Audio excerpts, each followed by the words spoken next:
our first panel of the conference on the theme of meritocracy and the populist response. And we have a live panel on the stage, and then we have one guest joining us via Zoom. I'm going to introduce the moderator for the panel, and then Helen in turn will introduce the panelists. Our moderator for this panel on meritocracy and the populist response is Dr. Helen Baxendale. She's the Director of Analytics and Strategy at the Great Hearts Academies, which is a network of K-12 tuition-free public charter schools delivering a classical liberal arts education for over 20,000 students in Arizona and Texas, and they're just going to be opening a school in Louisiana. And the Great Hearts Academies have been a partner of our school at ASU since our founding. Helen, prior to joining Great Hearts Academies just recently, was the Director of Academic Policy for the Governing Board of Arizona's Public Universities, the Arizona Board of Regents. She has a DPhil in Public Policy from the University of Oxford, where she was studying as a Rhodes Scholar, and her doctoral research and subsequent writings focus on the politics of American K-12 education. Please join me in welcoming Helen and the panel.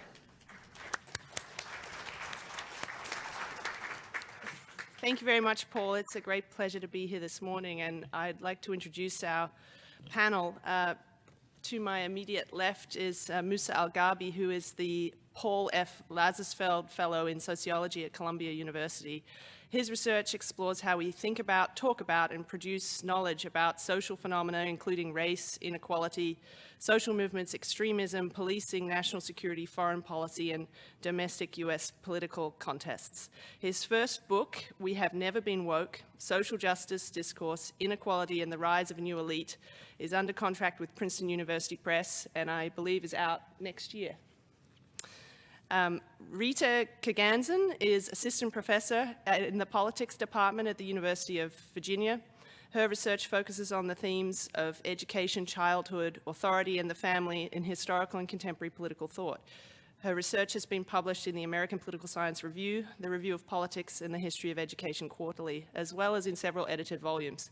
She also contributes book reviews and essays to the Hedgehog Review, National Affairs, The Point, and the Chronicle of Higher Education, among others. And her first book, Liberal States, Authoritarian Families, was published by Oxford University Press last year.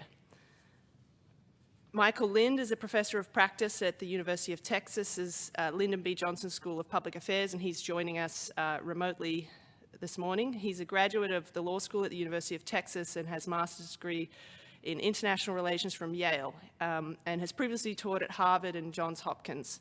He's been assistant to the director of the Center for the Study of Foreign Affairs at the U.S. State Department, and has been an editor or staff writer for The New Yorker, Harper's, The New Republic, and The National Interest. And he co-founded New America's American Strategy Program and served as a policy director of its economic growth program. He's the author of more than a dozen books of nonfiction, fiction, poetry, and children's literature, including several that were New York Times Notable Books of the Year. His studies of U.S. history, economics, and foreign policy include The Next American Nation, The American Way of Strategy, Land of Promise, An Economic History of the United States, and The New Class War, Saving Democracy from the Managerial Elite. And with that, I would like to invite our first speaker. You can decide for yourself, Musa, whether you'd like to speak from the bench or use the podium to present your paper. Sure, I'll stay here. It sounds like everyone can hear me. I can hear myself well. Okay, so in the Credential Society, sociologist Randall Collins details how the existing meritocratic order seems to have been structured in part to preserve and enhance the position of WASP elites in the face of growing interethnic competition. Yet, as political theorists Enzo Rossi and Olufemi Taiwo have argued, most barriers that formerly excluded women and minorities from elite spaces have been dismantled over the last half-century. This represents a real and significant change to the prevailing order. However, they argue, while it's important to recognize this progress, it's also critical to acknowledge that its benefits have been quite limited, extending mostly to a small cadre of minority elites, These measures have helped elites from historically marginalized and disadvantaged groups preserve or enhance their elite social position, but they have not greatly expanded the share of minorities who can rise up the ladder, let alone reducing or altogether dismantling the hierarchies implied by the latter metaphor. For instance, the percentage of African Americans who make it into the top income quintile today is basically the same as it was in 1960. Most African Americans who are born poor stay poor throughout their lives, and poverty much more frequently persists across generations for Black people in America. Meanwhile, children of middle class and even wealthy Black families are likely to experience downward mobility over the course of their life, with little wealth accumulating across generations. African Americans continue to attend and especially graduate from college at much lower rates than their white peers, trends that are particularly pronounced among Black men. Among those who attend college, Black students are overrepresented in less prestigious schools and underrepresented at elite institutions. In fact, a smaller share of Black and Hispanic students attend elite colleges today as compared to the 1980s. Black graduates typically leave college with far more debt than their white peers and tend to receive significantly smaller socioeconomic return on their educational investments as compared to whites, rendering it more difficult for them to build wealth. The Black-white income disparities in 2016 were roughly identical to what they were in 1968. Gaps in wealth and home ownership between Blacks and whites have actually grown larger than they were in 1968. Rates of incarceration among African Americans and racial disparities between whites and Blacks and incarceration rates, while declining, remain higher than they were in 1960. Racial segregation in cities and schools have been growing worse since the late 1980s. Meta-analyses find that there seems to have been no progress in rates of racial discrimination and hiring since the late 1980s. Yet even in a world where institutions were made perfectly meritocratic, where racialized and gendered stereotypes and prejudices and biases played no role in decision-making about hiring or promotion, for instance, strikingly little about that picture described above would change. Some kids grow up in stable two-parent homes in good communities with good schools, with parents who have the money and skills and connections and bandwidth to help them develop and leverage their human capital in order to flourish in the meritocratic order. Others, not so much. As a function of how events have played out in the United States up to now, there's a heavy skew along certain demographic lines with respect to who possesses these advantages and who does not. Consequently, although various natural capabilities and personality traits may be evenly distributed across groups, inequalities between groups would nonetheless tend to reproduce themselves even in a system that was rendered genuinely open and procedurally fair. This is perhaps a difficult point for some to understand, so here's a quick analogy to help illustrate.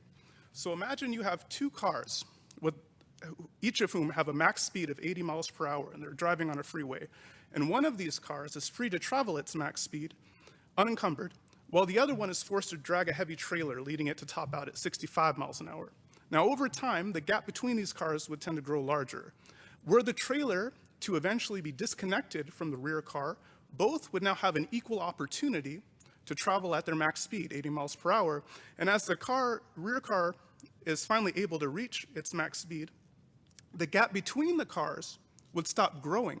But critically, however, it would never shrink either, precisely because both vehicles have the same level of potential and the lead car is continuing to push itself to its max speed as well. Both cars could indefinitely travel at 80 miles per hour, and their positions relative to one another would never change.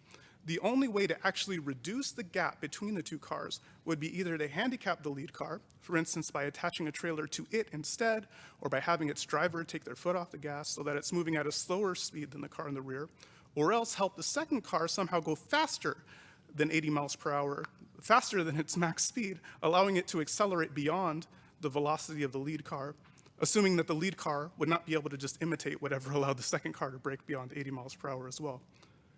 The bigger the initial gap between these two cars was, the more drastic or prolonged these remedial measures would have to be in order for the vehicles to reach a point where they end up in roughly the same geographical place while traveling the same speed. So to cash this metaphor out in terms of social policy, absent measures to provide special advantages to those who are disadvantaged or to suppress the competitiveness of the already advantaged, equality of opportunity can do little more than prevent disparities from growing in a world where raw capabilities and personality dispositions like ambition or self-discipline, et cetera, were evenly distributed across groups, a level playing field would freeze inequalities at their current levels, but it wouldn't reduce them. As it relates to efforts to actually reduce disparities, although the winners in the prevailing order may sympathize with those who do not have the same advantages as themselves, they're not inclined to take their foot off the gas, nor are they inclined to let others slow them down. They continue to strive to maximize their own human capital, leveraging the resources and capacities at their disposal in order to advance in the existing meritocratic system, imperfect though it may be, as best they can, and to help their children do the same. And while they may recognize that they don't fully deserve everything they have in some cosmic sense, they also believe that they're more deserving than most, and that they've been good stewards of whatever privilege that they've been endowed with. Hence, the leveling down approach to reducing disparities is a non-starter with them. And unfortunately, the other path to reducing disparities, providing advantages to historically disadvantaged populations, tends to end up benefiting those who are already poised to succeed in the existing meritocratic system. This is interesting because in general, affirmative action and other policies to assist the marginalized and the disadvantaged are commonly described as being in tension with meritocracy. In practice, however, these policies tend to lean into widely shared beliefs about the nature of merit.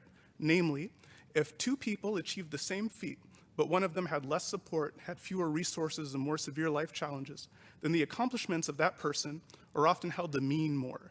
Put simply, perceived disadvantage enhances perceptions of merit.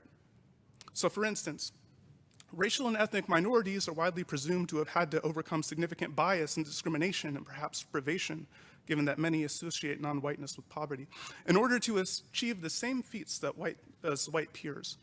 LGBTQ elite aspirants are presumed to have had to overcome significant homophobia or transphobia and heteronormative expectations in order to embrace who they truly are and to achieve professional success. Those who lay claim to various forms of disability and trauma are held to have triumphed over social stigma and pernicious stereotypes and difficulties associated with navigating infrastructures and institutions that were not built for them in order to flourish in the professional sphere. In short, stories of systemic bias, of striving in the face of discrimination and prejudice, these are not incompatible with meritocracy, they reinforce it. Claimants seem even more meritocratic than their resumes or CVs might convey because all their accomplishments are held to have been achieved in a competition rigged against them. To the extent that claimants meet or exceed the scores or credentials or achievements of their more privileged peers, this is held to be due to exceptional raw talent or privilege or perseverance or courage. And in a context where competition is stiff and where the perception of having overcome hardship provides significant status and material advantages, and where questioning the identity and disability claims of others is taboo, then there are strong incentives to identify with various forms of hardship and to conceal the advantages that one has enjoyed. Critical to being able to leverage these perceptions in the service of one's own interests, however, is the ability to spin a compelling narrative. So the ideal story presents dire circumstances or bleak prospects that the narrator was faced with in virtue of their background, and then describes how as a result of their grit and ingenuity and hard work, they were able to beat the odds. One irony, as sociologist Lauren Rivera noted in her landmark study of hiring at elite firms, is that the people best positioned to spin these narratives tend to be people who hail from relatively advantaged backgrounds. So people who are genuinely underprivileged or abused or stigmatized often try to conceal these origins rather than broadcast them, and even to the extent that they're aware that it would be advantageous to spin a story about their social mobility, often they think it would be, again, harmful or shameful to share these stories. But even when they don't, people from genuinely disadvantaged backgrounds are generally less effective at actually producing the kinds of social mobility stories that resonate with other elites as compared to people from more advantaged backgrounds. So for instance, people from less advantaged backgrounds are more likely to attribute social mobility that they experience to lucky breaks, to help from others, or to broader social stages, instead of spinning this heroic and individualistic tale of success. Consequently, their stories don't tend to resonate as well with institutional gatekeepers as compared to those of more privileged people who, precisely as a result of their cultural capital, know that they should be spinning a heroic bootstrapping account. A recent study found that college admissions essays tend to track socioeconomic status even more tightly than SAT scores. One interesting finding of that paper is that it was students from families with household incomes of over $100,000 per year who were most likely to tell stories about physical disability or mental health or facing discrimination on the basis of their race, gender, or sexuality. That is, the people most likely to tell dramatic stories about overcoming identity-based adversity, and the people best positioned to profit from those stories are people who are already advantaged. Rather than helping give needy people a leg up, a preference for tales of striving in the face of adversity tend to stack the deck in favor of elites. Empirical evaluations of affirmative action programs tell a similar story. As Thomas Sowell found in his book, Exploring Affirmative Action Policies Around the World, it's typically already advantaged members of the target populations who tend to benefit most.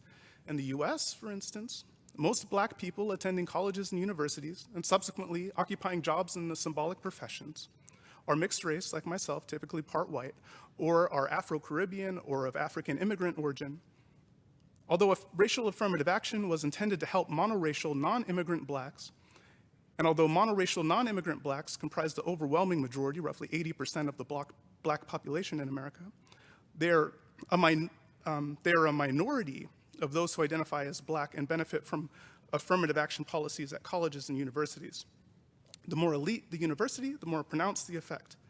And the monoracial and non-immigrant Blacks that are present at colleges and universities tend to hail from relatively affluent backgrounds. And again, this is especially the case for highly selective schools. Overall, contrary to what many seem to assume, highly educated whites tend to benefit more from affirmative action than most. According to some accounts, white women have been the greatest beneficiaries of these programs. However, irrespective of gender, highly educated, relatively affluent whites are among the most likely to capitalize on preferences for those who identify, for instance, as LGBTQ or disabled. There was a rapid uptick in Americans claiming to be disabled following the 1990 passage of the Americans with Disabilities Act, particularly among the affluent.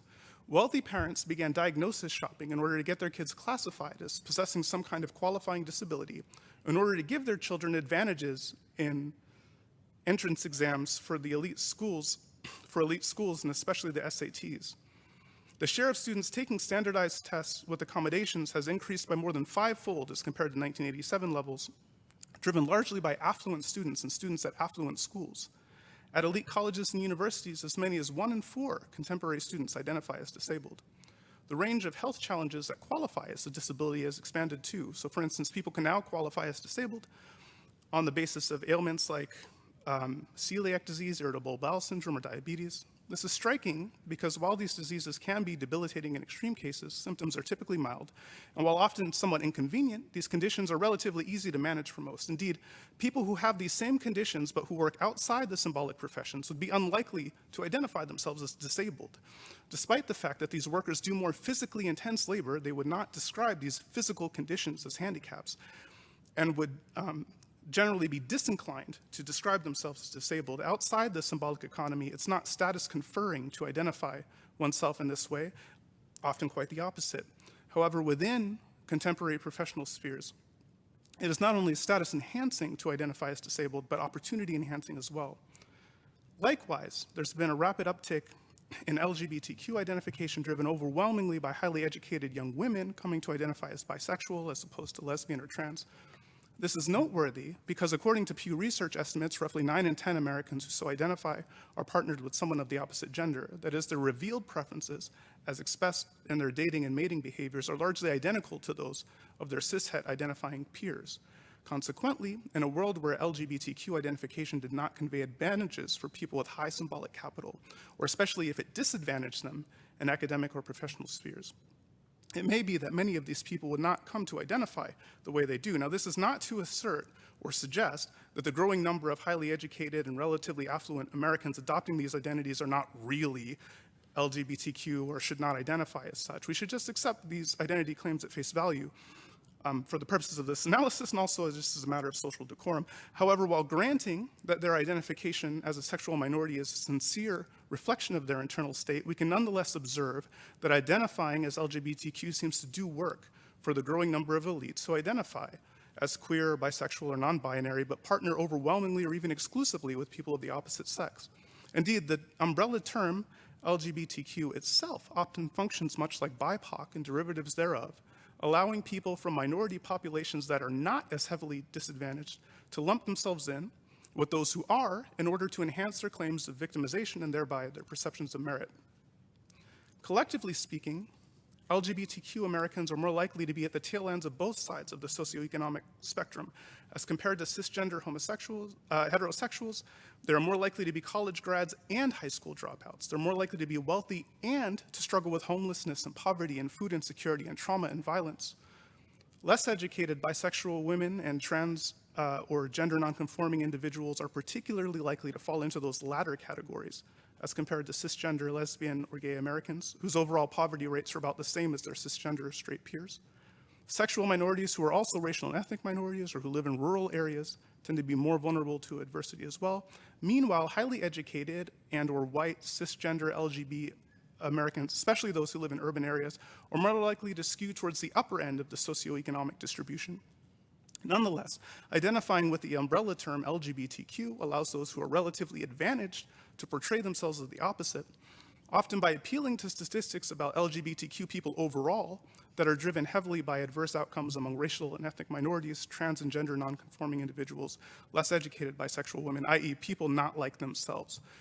Critically, this relationship between identitarianism and meritocracy does not just hold at the individual level, but at the organizational level as well. The push for diversity and equity and inclusion, for instance, also tends to be oriented around preserving and enhancing perceptions of merit, and this is my final point. An embrace of diversity within institutions raises a lack of diversity within institutions raises unsettling questions about the extent to which elites hold their positions because they're actually the best, or if they instead occupy their positions due to various forms of privilege and identity-based discrimination.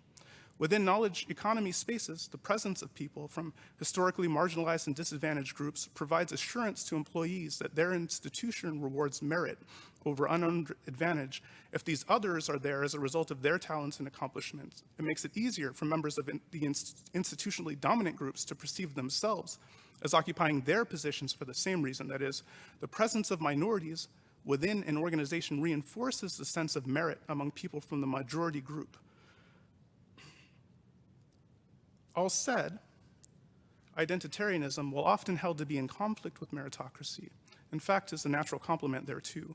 While intended to help the genuinely disadvantaged, it's primarily those with high levels of symbolic capital from relatively affluent social backgrounds who are able to capitalize on these policies and tended to favor those from historically marginalized and disadvantaged groups. That is, these policies as typically practiced tend to distort or enhance existing inequalities rather than reducing them. This can help us understand the patterns observed at the outset, how institutions have been rendered more meritocratic, yet the relative inequalities between blacks and whites, between rich and poor, have persisted or grown. The identitarian game, no less than the credentials game, is one rigged in favor of incumbent elites. And indeed, there is a strong relationship between these games. Thank you.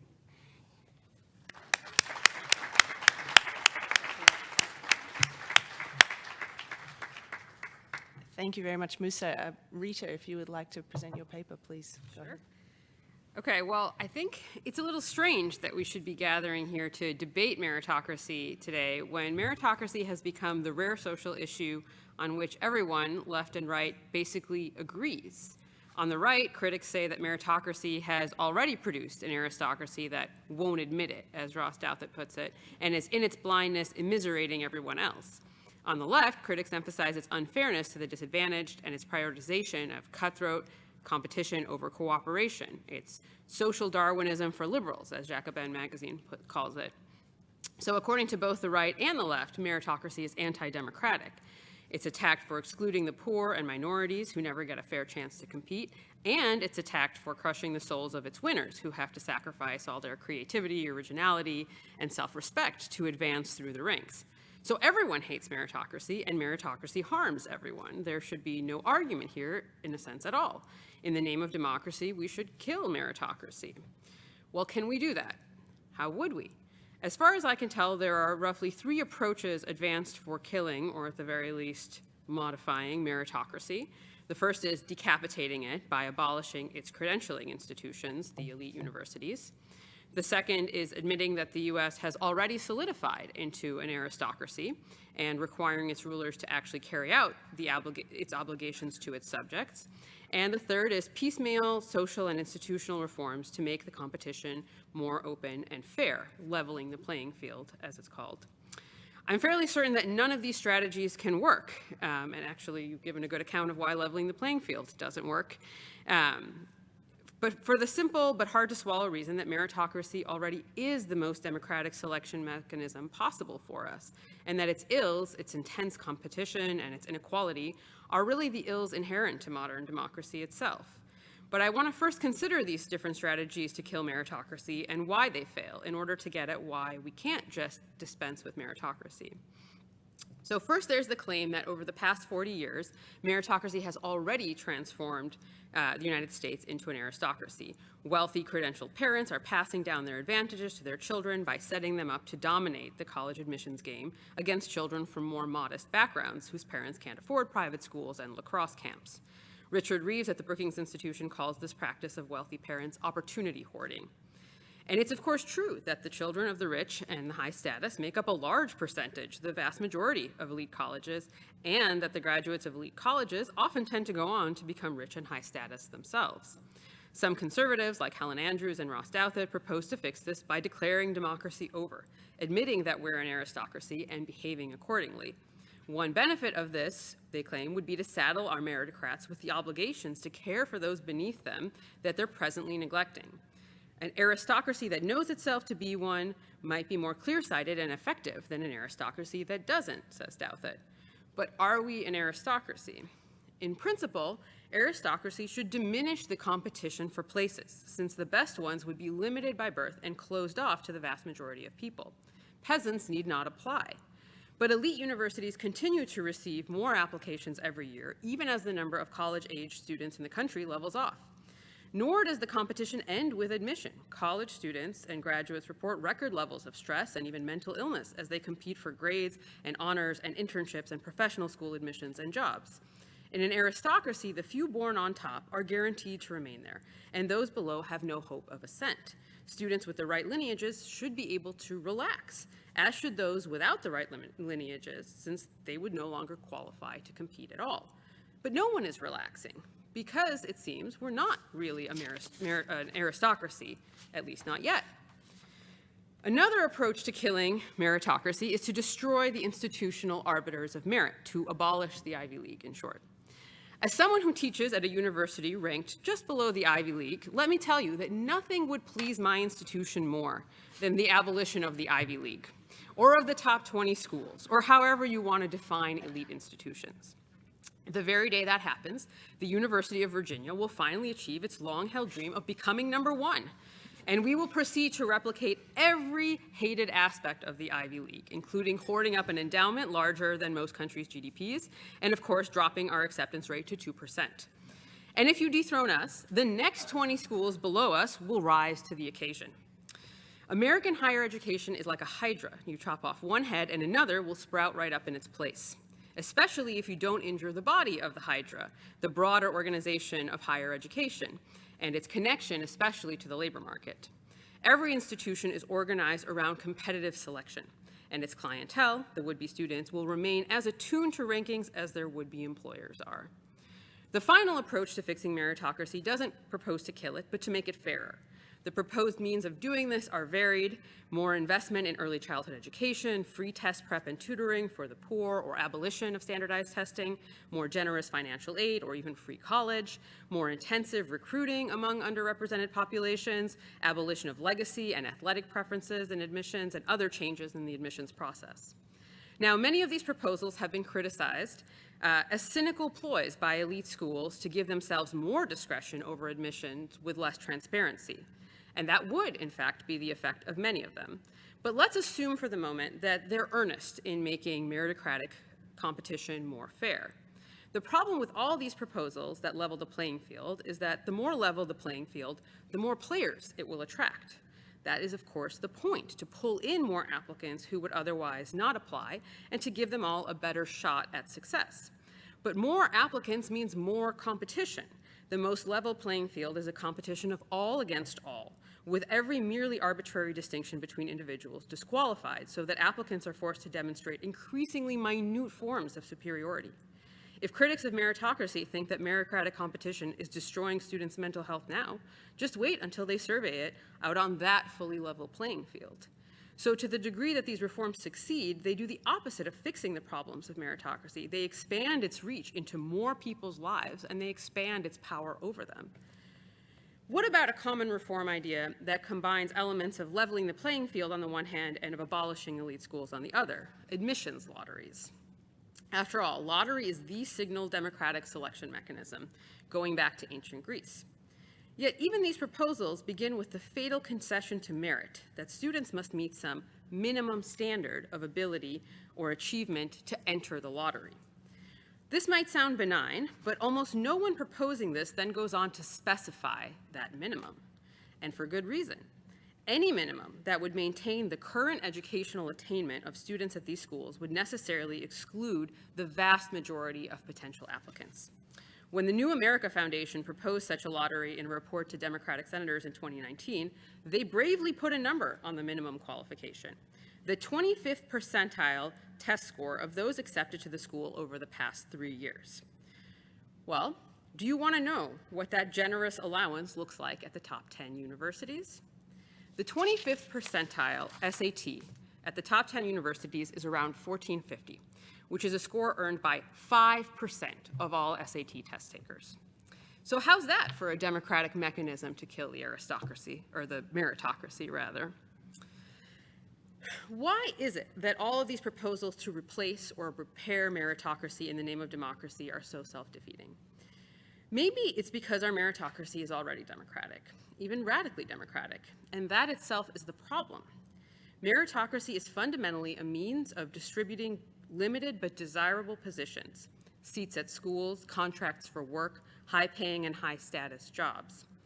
The substance of merit varies depending on the position in question. The merit of a concert violinist hired by the City Philharmonic is plainly different from the merit of the general contractor that you hire to remodel your house, and that in turn is different from the merit of the candidate that you'll vote for in the next election.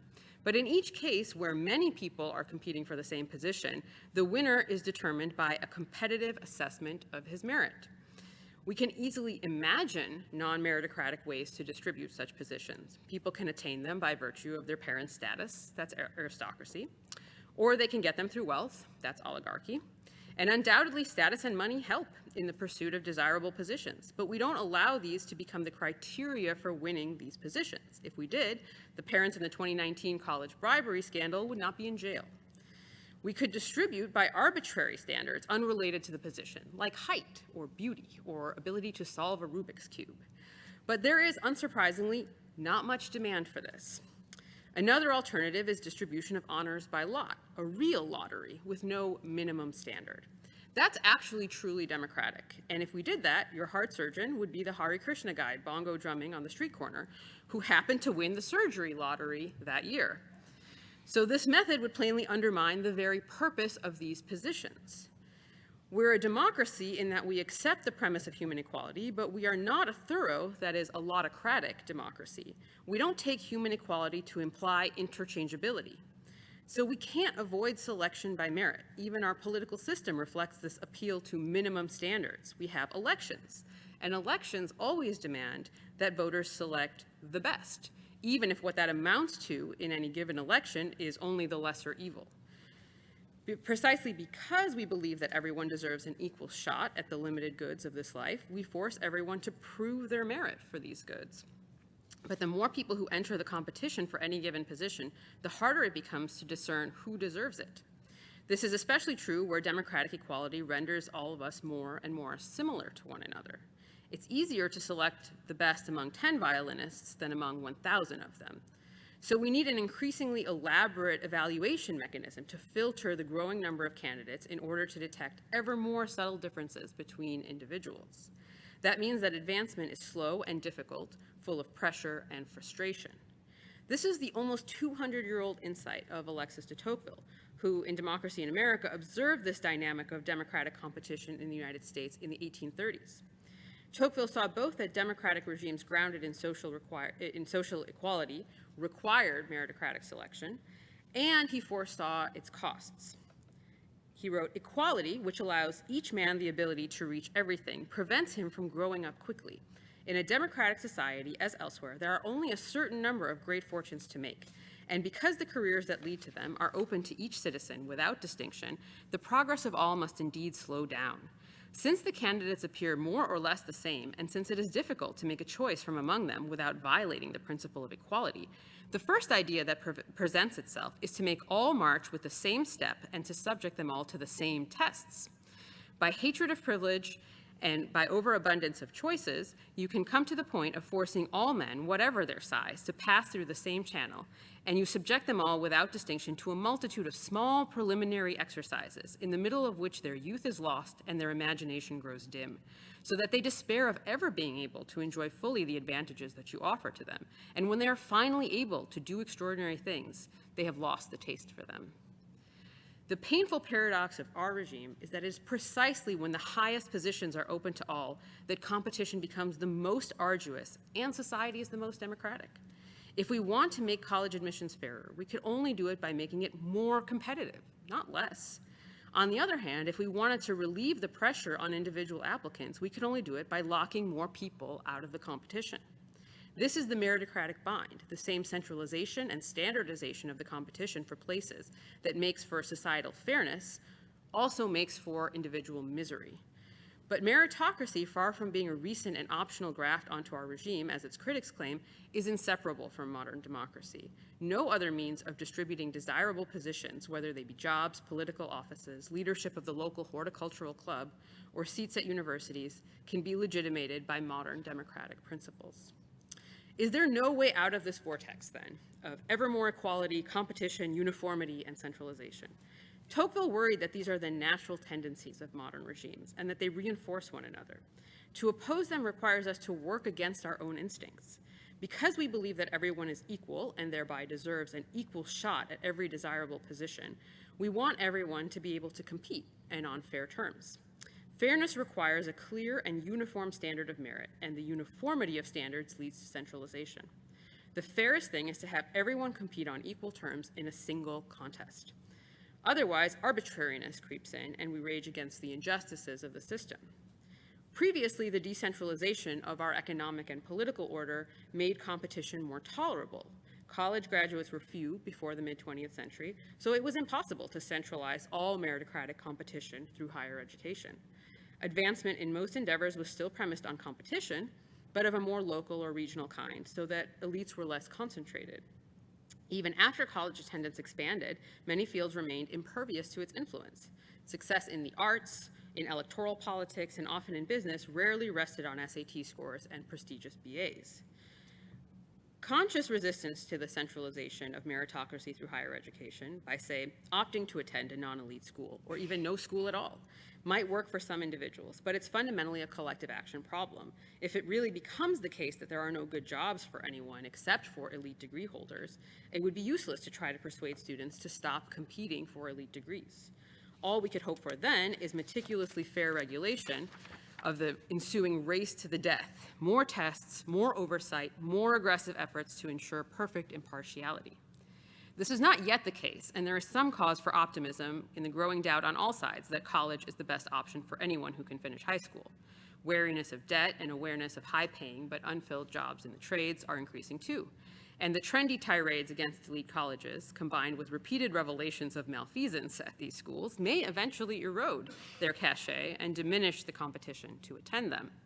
If that were to happen, we would have cause to thank the critics of meritocracy for improving the very institution that they sought to dismantle.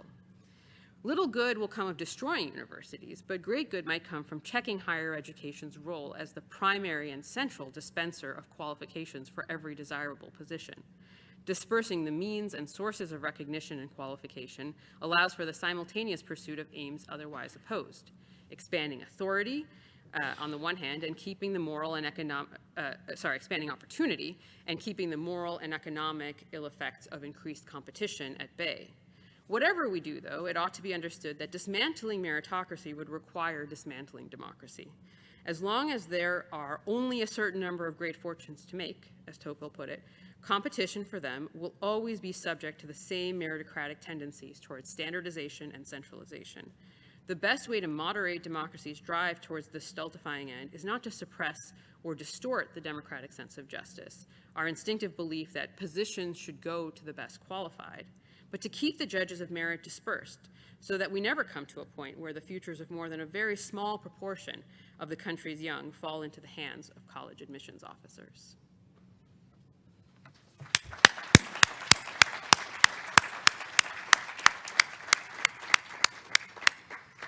Thank you very much, Rita. I'd like to invite Michael Lind to present his paper. Well, thank you. I'm going to devote my few minutes to the economic dimension of meritocracy, and in particular to something that tends to be overlooked in these discussions, because the debate about meritocracy is largely about who is allocated particular jobs when we're talking about the economy instead of politics. What is left out is the mechanism by which some jobs are paid better than others. Now, why is this important? Well, it's important because if you look at university choices of majors, the vast majority of American students go to universities in the hope of getting well-paying, good jobs, good defined as ones with paid vacations, with various benefits and so on, and escaping from bad jobs, which lack all of those characteristics, including the low pay. So there are two theories about the relationship between meritocracy and compensation, broadly defined, to include wages, but also benefits and working conditions and hours and scheduling. The familiar one, probably the only theory that most members of this audience have been exposed to, is the one held by the bipartisan American establishment in the universities, in politics, in business, in the media. That can be called the human capital theory. And the human capital theory is a sophisticated theory of compensation, of why people are paid, what they are paid. And you'll see the relation to meritocracy in a minute. It combines two distinct economic theories. I won't go into detail about them.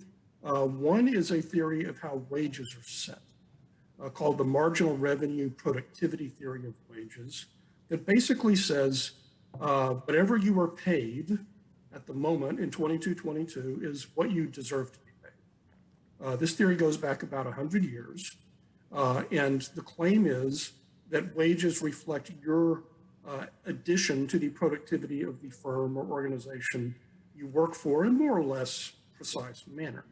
That's the marginal revenue productivity theory of wages. Since the end of the Cold War, with globalization, with trade liberalization and the deregulation of immigration, the marginal revenue productivity theory has, often by people who don't even know it's a complex economic theory, it's part of the conventional wisdom, has been united with the skill bias technical change theory, known by its acronym of SBTC, which holds that, and you've all heard this theory, that the jobs of the future require more and more education. Sometimes it's technical education, narrowly defined, STEM education, science, technology, engineering, and math. Sometimes it's just college in a vague, general way. But the jobs of the future require more education, and since you look at the people who have college diplomas and they make more money than the people who do not have college diplomas, that means that if you want a college diploma, you should go beyond high school, go to college. In some accounts, you should learn to code. You should learn to write software. So that's supposedly one of the jobs of the future. And move to San Francisco or Austin, where I now teach, or other tech centers, and away from the dying old industrial heartlands. So this is the dominant perspective of the elite in the United States in both parties. And it's very self-serving to that elite. That is, they have achieved their position because the global economy is not only demanding their particular set of educational credentials, but their pay reflects it. So the markets are working. Meritocracy is working. And meritocracy and markets are also working when it comes to people who are paid less without college, because in a sense, they deserve it. I mean, they may be unfortunate, but they are being paid what they should be paid in a meritocratic market economy. So if janitors' wages have gone down compared to 30 or 40 years ago, this is because the nature of the economy has changed, and there's less of a demand for janitors and more of a demand for software writers. So I'll get to the other theory, which is all but extinct in elite circles, is the one I hold. It's not the populist theory. Populist theories are often conspiracy theories about a cabal that is plotting against the virtuous masses of people. I reject that. It's what you might call the labor theory. There's the theory of traditional organized labor and pro-labor activists. And this can be described as the worker bargaining power theory. Sometimes it's called the worker power theory. And the argument is that what you are paid depends on your bargaining power with your employer. And it also depends on the structure of the labor market. So let's begin with your bargaining power. From the traditional trade union perspective, an individual janitor has next to no bargaining power with a huge corporation. And let's bear in mind that more than 50% of Americans today are employed by companies with more than 500 people. So if you think that you have bargaining power as an individual with this company, let's say for a secretarial position or janitorial position, you really don't. And so from the worker bargaining power theory, you have to compensate for that lack of bargaining power by what the economist John Kenneth Galbraith called countervailing power. And the countervailing power matches the power of the employer in order to compel the employer to pay the employer more than the employer would do in a one-on-one transaction with a janitor or a receptionist. And countervailing power can come in two forms. One can be simply government regulation. You have a minimum wage of $15 an hour, or who knows, $20 an hour, $25 an hour. There's a point at which you create mass unemployment, not just transitional unemployment, but you could raise wages by fiat. You could decree that a 4-hour week, paid vacations for everyone. There would be costs to businesses that depended on low wages and to some consumers, but it could be done, and it is done in other countries. The alternative to government coercion is extortion. And I mean that, sort of to be shocking, but that's what trade unions do. They extort employers and force them to pay more than they would in the absence of collective bargaining by pooling the bargaining power of workers. So these are two very different accounts. One account is that people are paid pretty much what they deserve to be paid by free market mechanisms right now, and that the only way to help people out, because their pay reflects their human capital, pretty much their skills. If they want more pay, they should have higher skills. The worker power theory, which, as I say, is definitely a minority point of view, although it's coming back for reasons we'll see in a minute, holds that no, actually more people don't need to go to college. They don't need more skills. Their skills are fine. What they need is more power, collective power, vis-a-vis employers. That is, There needs to be either the government or organized labor in some form, which need not resemble that of the 20th century, simply has to force employers, and let's just talk about the private sector here, to give their employees more of the share, bigger share of profits, with less of a share of profits going to managers and investors. Classic trade union theory. So is there a way to, empirical way to check between these two theories, the human capital theory of meritocracy and the bargaining power theory of meritocracy, where the college graduates do not make money because they have personal skills that are directly rewarded by the market. But in the worker power theory, college graduates make money because they are employed usually by large firms where the firms have a degree of market power and are not strictly competing with hundreds and thousands of other firms. Think of, the tech giants, or for that matter, there's no competition at all when you come to good jobs in government and in the nonprofit sector. From the worker bargaining power theory, the credential is a ticket to a good job in a large organization, which makes super profits and can just divide those profits as it chooses between workers, investors, and managers. Let's go to the data. In June 2010, Georgetown University's Center on Education and the Workforce predicted, quote, by 2018, we will need 22 million more workers with college degrees, but we will fall short of that number by at least $3 million.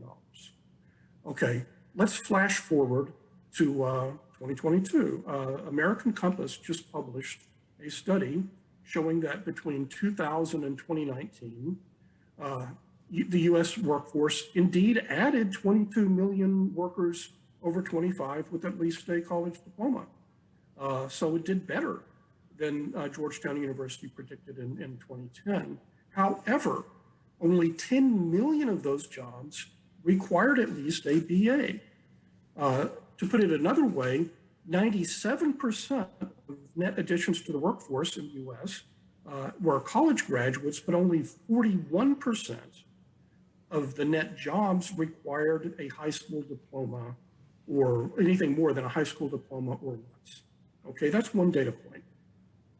Another data point, the Bureau of Labor Statistics has jobs of the future, occupations with the greatest growth over 2020 to 2030.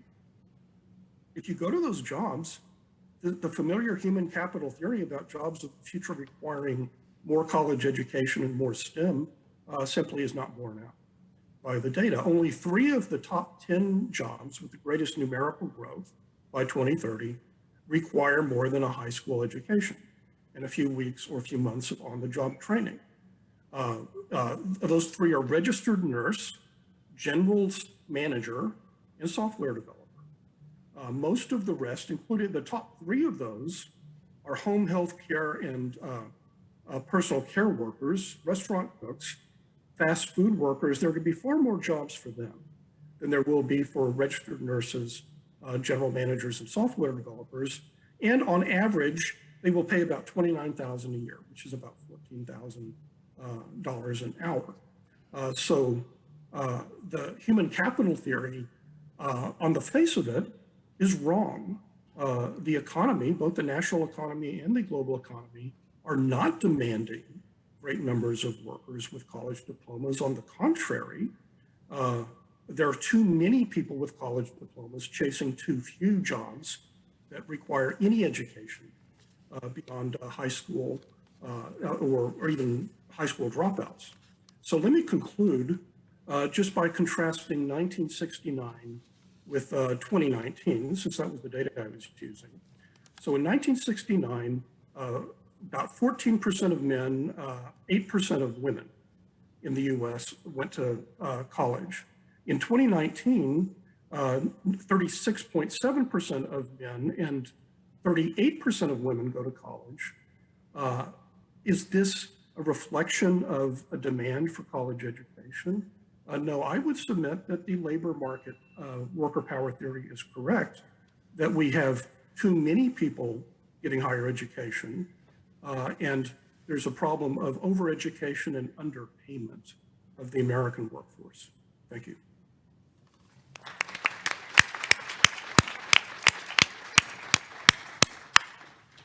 Thank you very much, Michael Lind. We've already honored the SCETL tradition of invoking de Tocqueville, so I thought we might also try to do as we do at SCETL and try to model some civil discourse and hopefully a little agreeable disagreement. So I'd like to invite each of our panelists to comment on each other's papers, note what they agreed with, but also ideally what they think maybe their fellow panelists overlooked or perhaps even got wrong. So we'll go in reverse order, and I'd invite Michael Lind to weigh in on both Musa and Rita's papers, if he'd be so kind. Well, I agreed with Risa's analysis that if you say you have to have a college diploma for the top 10% of jobs in terms of payment and prestige, and then you allow 100% of people to compete for it, you're probably going to get both a slightly higher quality of people at the top who get those jobs, and then you're going to get 90% of people who think that they're failures the rest of their lives. So this was not a problem when you had, as I said earlier, in 1969, you had less than 15% of people, male and female, went to college. But if the expectation is that everyone will go to college, then it's like saying that unless you win the Olympics, you're going to just be a loser. So I think psychologically, that's very damaging. I think in Musa's point that if people essentially engage in stolen valor in our modern system, which rewards narratives of victimization and minority group membership, I think is correct. But so I guess what I'm trying to do with my remarks is let's sort of bracket the discussion of meritocracy in itself and then ask ourselves, what about the majority of people who do not go to college? Can they have better lives without going to college? And that would greatly reduce the salience of the debate about meritocracy if, as could happen 50 years ago, it's unlikely now, that if you graduated from high school, thanks to belonging to a union, frankly, in certain occupations, you could, on a one-earner family, you could have a middle-class lifestyle, something that is no longer possible. And if that were the case, I don't think, auto workers were bitter that they didn't get into Harvard and Yale, with the legacies. They achieved what they wanted, a middle-class lifestyle, and they simply did not see themselves as in competition with the meritocrats. Rita, would you like to comment?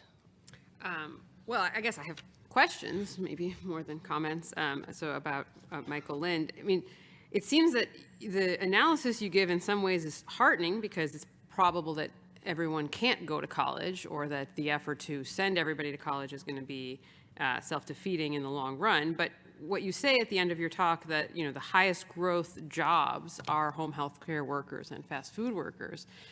I mean, that doesn't seem less grim in a certain sense, right? And so how is it that we're going to adjust our training, our economic expectations to a world in which those are going to be the jobs of the future? And whether, unionization of those jobs, which will then increase the wages for those jobs, wouldn't that, in a way, change the whole dynamic such that they won't be the jobs of the future anymore once they pay $30 an hour or something like that? And then for Musa, my question was, you say, well, there's a sense in which we can see trends that demonstrate that this kind of self-identification with victimization is the result of increasing reward for those having those identities.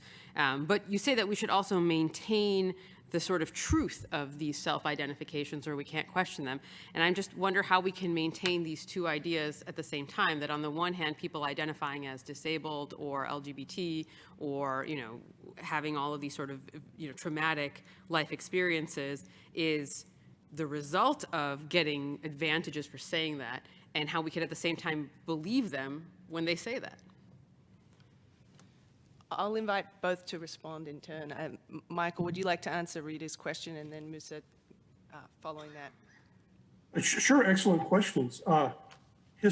Historically, our idea of what is and is not a middle-class job has shifted radically. So for example, in the 1920s, being an automobile worker was a terrible job. It would be like, you know, being a ditch digger today.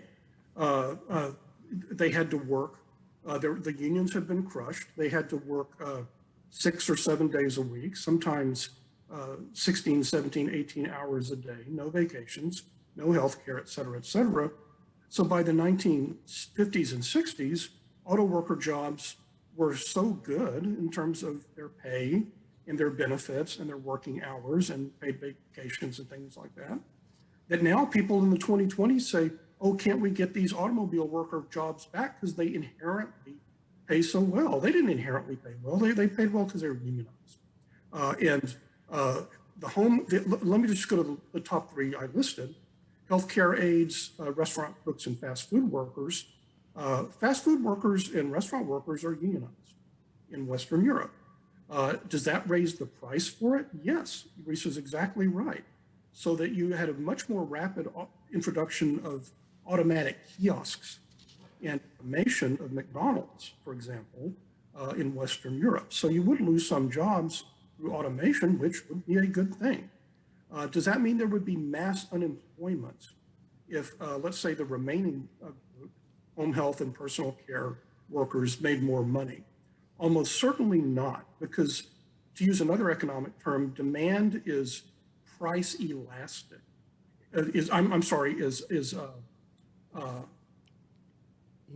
Demand is elastic in the sense that it goes up. It's income elastic. The more income you make, the more you want to spend on healthcare, and the less you want to spend on McDonald's.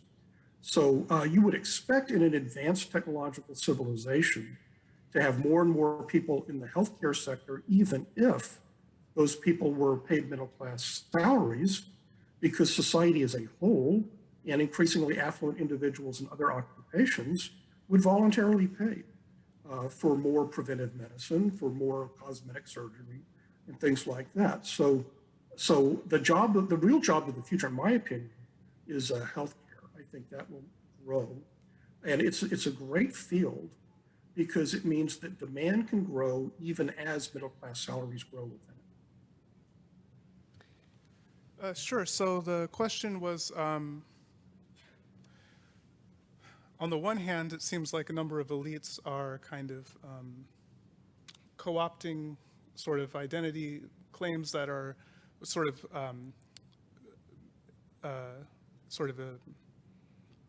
hyperbolic, like taking credit for or making claims that are in a way kind of stretching the truth or skewing the truth. And so how can we sort of reckon with this kind of elite capture of these identity claims without questioning them, or to the extent that they seem okay? And so my answer to that is just to say, yeah, it's tough. I mean, so the thing is, like, with the moral culture that currently pervades in within elite institutions and within elite spaces, renders questioning those things as an act of, like, basically as close as you can get to sacrilege, right? And in part because, it should be said that, you know, a lot of these things are kind of so, like, for instance, the fact that most elites, most Black elites within institutions of higher learning and within professional spheres, you know, they skew disproportionately people who are mixed race or Afro-Caribbean or of African origin. Like, how would you, like, and the fact that, and there's this kind of tension because, you know, most Black people in America are sort of monoracial non-immigrant blacks. And when you talk about black culture or when people make claims to disadvantage, they're usually evoking the struggles of these monoracial non-immigrant blacks whose life outcomes are very different and much worse than immigrant blacks or mixed race blacks.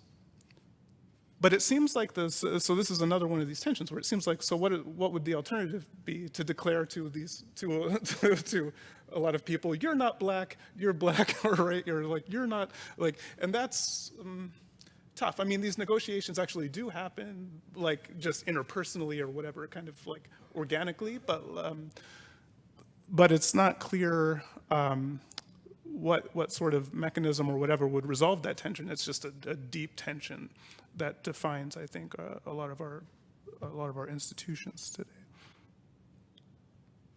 Musa, would you like to comment or ask questions of your fellow panelists?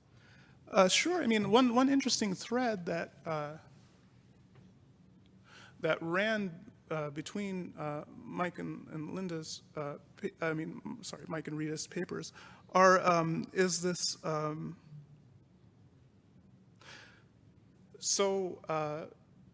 Dr. Lind highlighted this elite overproduction, basically, that's happening right now, and how this.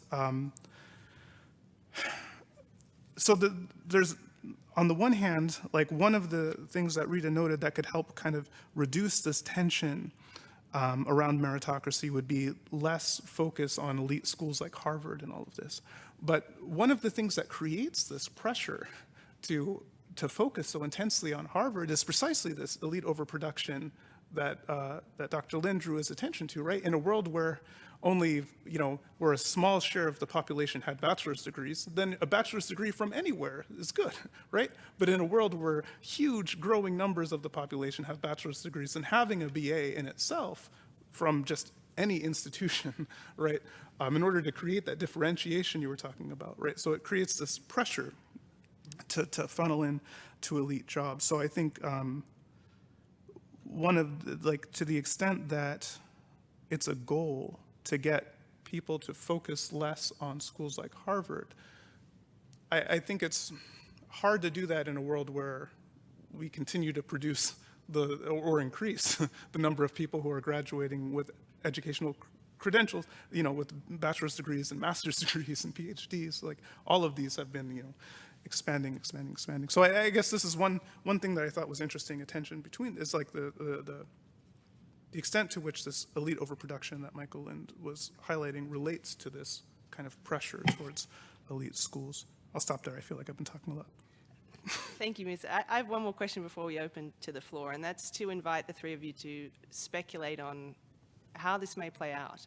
Rita, you observed that there is a lot of agreement, oddly, between left and right on the ills of meritocracy, and that it's highly topical at the moment, and there's a lot of sort of ideas about how we might moderate its ill effects and so on. So I'd be interested to hear the three of you comment on whether we're liable to see any kind of major revisions, to public policy or even something more fundamental. Michael, you talked about perhaps there being some sort of resurgence in labor union and unions and worker power, and whether you think that that's something we're likely to see. I'd be very interested to hear you hold forth on that. Alternatively, I suppose we continue to muddle along as we always have, because the winners of the meritocratic race are inherently powerful and very good at kind of quashing rebellion from those below. So, Rita, would you like to go first? Yeah, sure. So, I mean, I think actually I agree with Michael Lind on this, right? That there is a kind of growing backlash against college. And so, I mean, this goes back to Musa's point that you just made as well. Yeah, I mean, there's a lot of pressure to go to Harvard if people believe that going to Harvard is going to pay off. But if Michael Lind is right that, it's not, because they're not going to get the jobs that they're looking for, right? Or, not enough of them will, then they'll go where the investment will pay off, right? And so if it becomes the case that, vocational training pays off better, then a lot of people are going to stop killing themselves to get into Harvard. And so I think that that's right. I mean, where the jobs are is what's going to motivate the vast majority of people to direct their investments, both of self-cultivation and training, and also their financial investments. And there will always be some people who want to go study Greek, and that's great. But they're never going to be the most highly rewarded, and they're never going to constitute the majority. So I do think that, changes in the labor market drive changes in the places where people are going to invest for their training. I think the danger is to say that somehow competitive selection will go away or could go away. I think that's what's impossible. Competitive selection is democratic. The question becomes, in what arenas are we competitively selecting? Who are the selectors? How many of them are there, right? Do we have one centralized credentialing mechanism, or do we have many? And that vastly changes people's experience of meritocracy. Musa, please. Yeah, so where things might be, I mean, I think the sort of, the current dynamic is not sustainable. I don't think we'll kind of, well, and for a few reasons. One, this elite overproduction is starting to create various forms of instability within elite institutions and beyond. And there's this growing disconnect as well between the people who occupy these sort of knowledge economy associated institutions and professions and the rest of society. Again, and that divide is not only growing, but is becoming, the divide is becoming increasingly sort of hostile and unstable. So a lot of these tensions we see around these kinds of discussions about the crisis of expertise, or the rise of populist politicians like Donald Trump and things like this. Debates around identity politics. I think all of these phenomena are in a deep sense interrelated, and they're a product of this sort of growing disconnect between people who work in what I call the symbolic professions and in the symbolic economy and everyone else. And I'll add one other thing that's not, the last thing I'll say right now, is that part of the tension isn't just about how people are compensated, but it's the extent to which people feel like they have a voice and a stake in society and in institutions. And this is another gap where, I mean, and this is part of what drives people. It's like, so for instance, this question of why does someone who gets a PhD but can't get a job, why do they continue to be an adjunct somewhere where they're making, $2,500 a class or something, rather than they could make more money if they were a manager at Applebee's or something like that, right?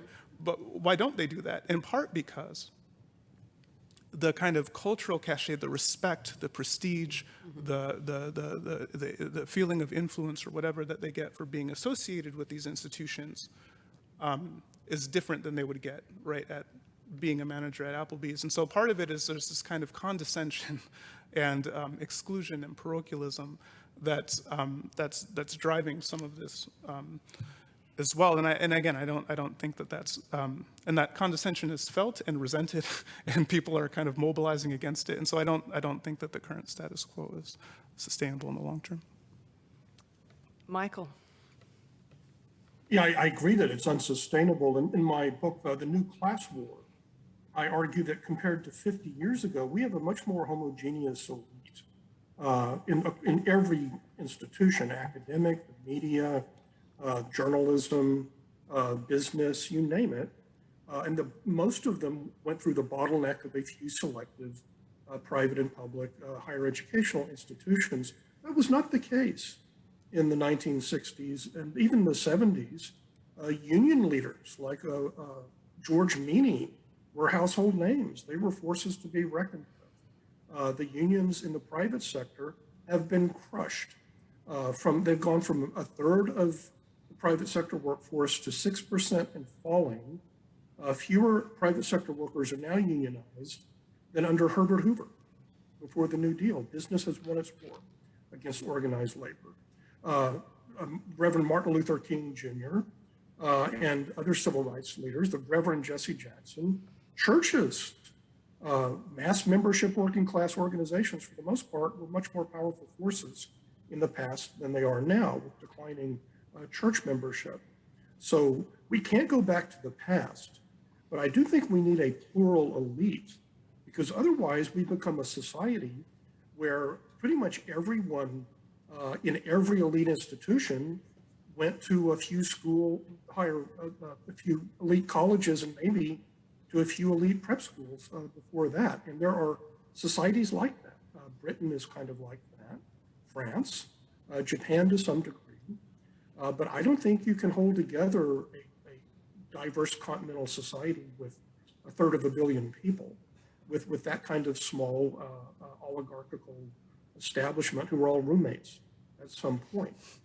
So I'm not pessimistic in the short run about rebuilding organized labor, but I will say that there's more and more interest in some kind of alternative labor forms, not necessarily traditional ones, on the we might call the populist or nationalist right, people like Orrin Cass, and Marco Rubio has said things, nice things about unions, and as well as among progressives. So I think there's a resurgence of interest in organized labor there.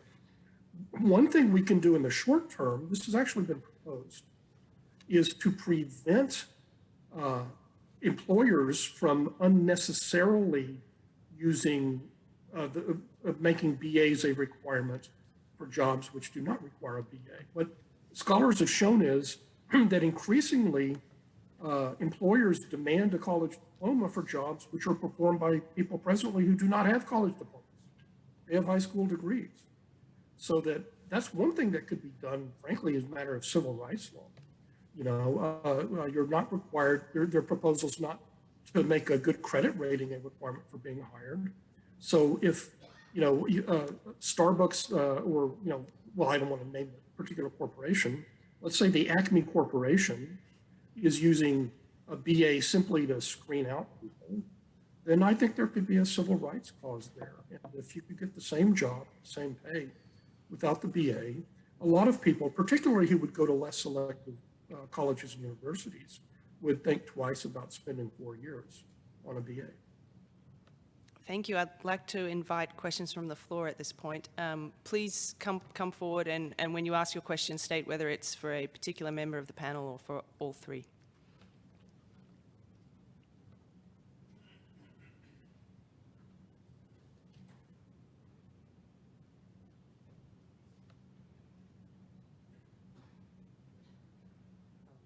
So this is largely a question for Dr. Lind, but Dr. Maybe step forward a little bit towards the Sorry microphone. about that. And this touches on something Dr. El-Garbi just mentioned. If there is a cultural cachet and a prestige to current elite institutions, and particularly elite universities, and there is a group of elites who, by nature of controlling elite institutions, have an interest in preserving that cultural cachet. I do wonder, Dr. Lind, how would the increase in non-elite jobs, the increase in pay in non-elite jobs, how would that make up for that lack of cultural cachet, and in many cases that disdain from current elites?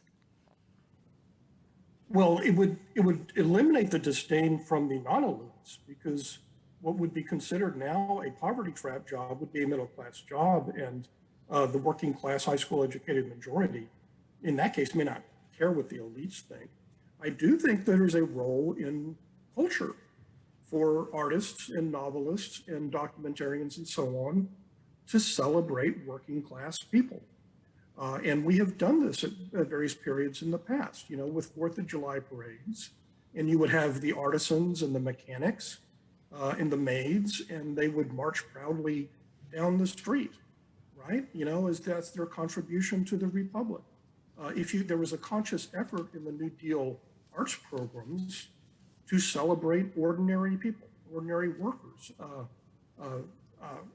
Thomas Hart Benton, great New Deal regionalist artist, refused to put any historic figures from American history in his American history murals. No Washington, no Lincoln, no FDR, nobody. You just ordinary people of all walks and classes of life and races. So now, is that propaganda? Well, I guess it's propaganda, but it's also propaganda to have TV shows where you have young college-educated people living in, 5-bedroom apartments in Manhattan, as though that's the norm. So I think that there is room for creative people to stop writing novels and making movies about people having divorces in the Hamptons, to note one particular genre of literature, and get out and see how other people are living. And there was a time a few years back, some of you may remember, when there was kind of a great debate if the Roseanne show was canceled, then the only TV show out of dozens that depicted, however accurately, a working class family would be gone from television. So I think there's income by itself is enough. You also have to have the culture, which is the media culture and the mass culture, portray the dignity of people working in jobs that do not require college diplomas.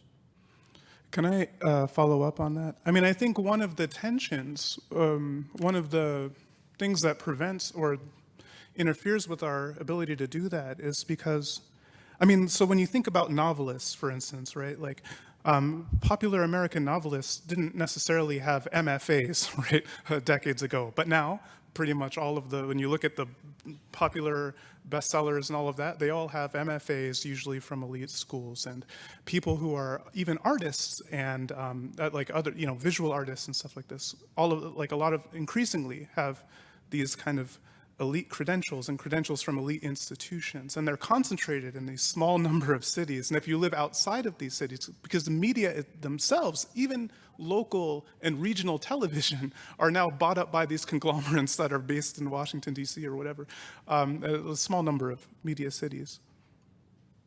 And so it's harder for people outside of these hubs to even break through, and it's hard, the disconnect between the people producing culture, even as artists and stuff like this.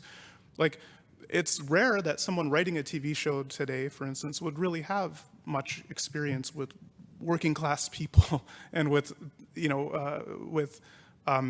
Americans outside of the corridors and things like this. So, I think this is one of I think you're right, but I think like this kind of erasure of the rest of America is in part a function of these kind of macro changes that have consolidated, people into this small number of, and it's hard for even people to break out of that or to,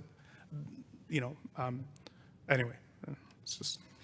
I'm conscious of time, and I want to give all our questioners an opportunity to ask questions. So if you can be particularly brief with the questions, that would be appreciated. Please go ahead.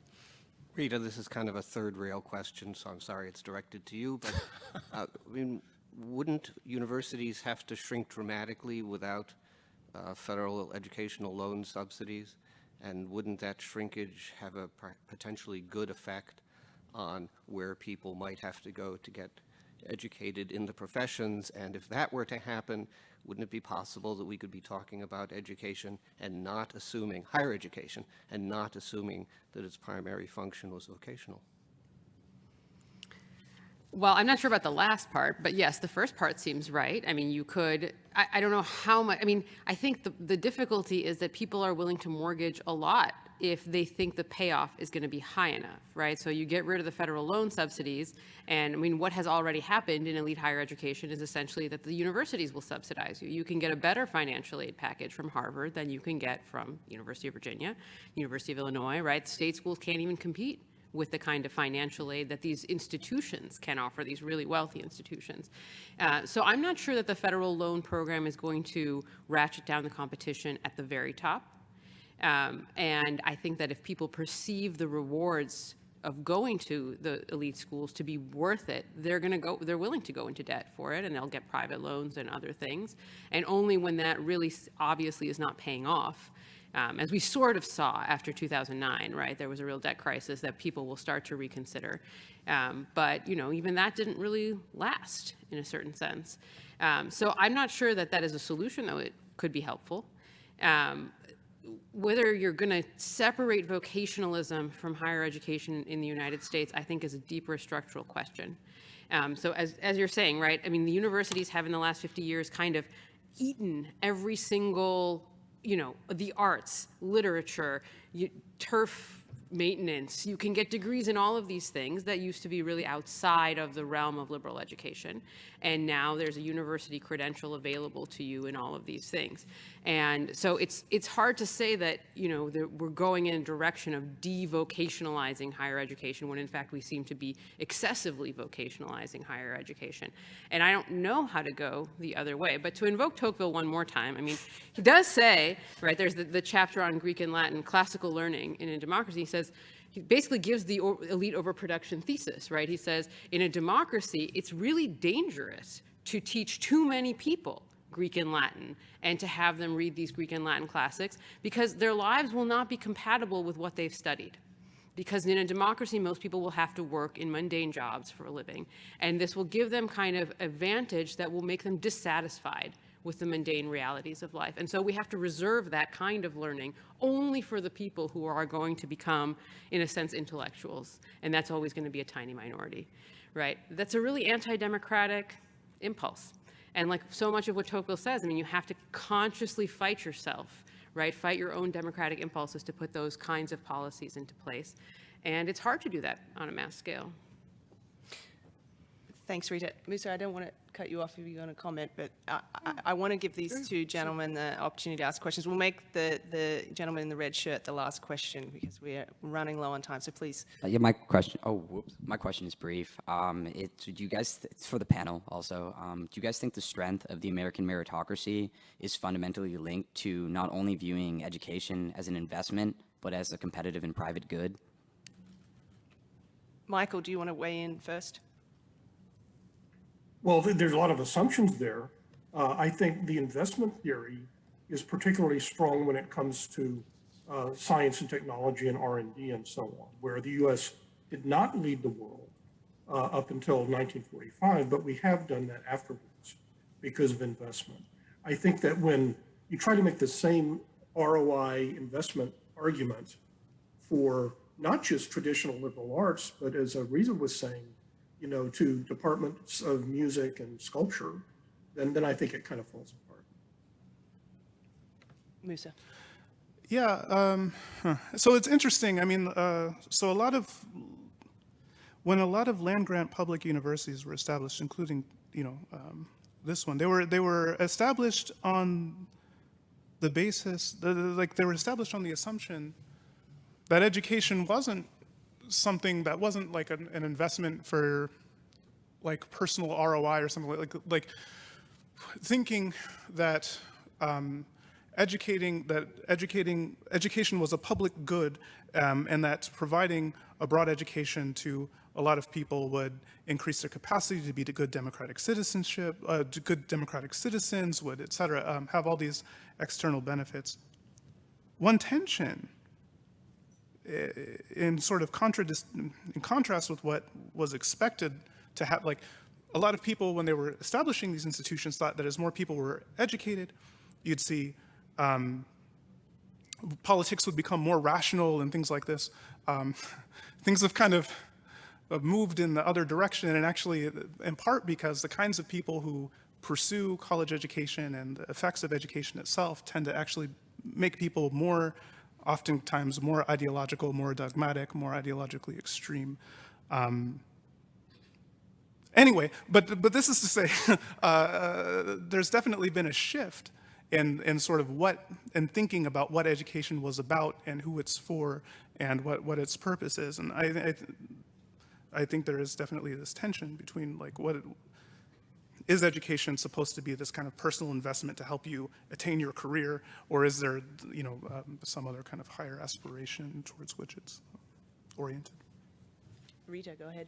Actually, I think I have nothing further to add. These were good answers. Thank you. It was the suggestion that if you increase the wages for non-credential jobs, you would discourage everyone from getting a college degree.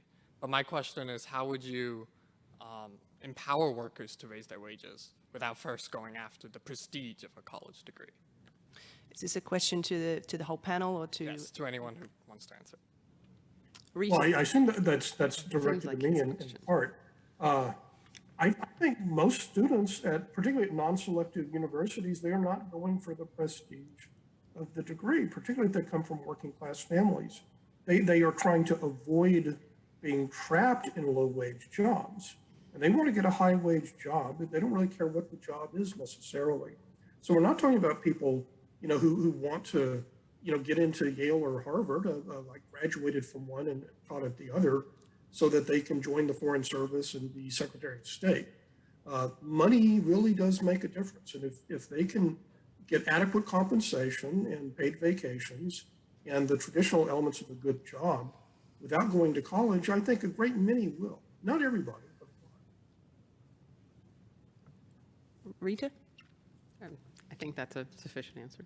I want to keep the time. Yeah, I'm happy to let Dr. Linz have the last word on that. Oh, thank you very much. And if you join me in thanking our panelists once more. And I believe that brings us to lunch. Thank you so much. We're off to a great start with the conference. I just want to remind everyone that we have 2 panels ahead this afternoon, and then our keynote presentation and dialogue. So I stand between you and lunch. I'm aware of that, but hold on just a moment. The populist rebellion against the meritocracy here, I think. A panel at 1:30 on the case for liberal ideas and institutions in relation to this question of renewing America's civic compact. Then at 3:15, a panel discussion on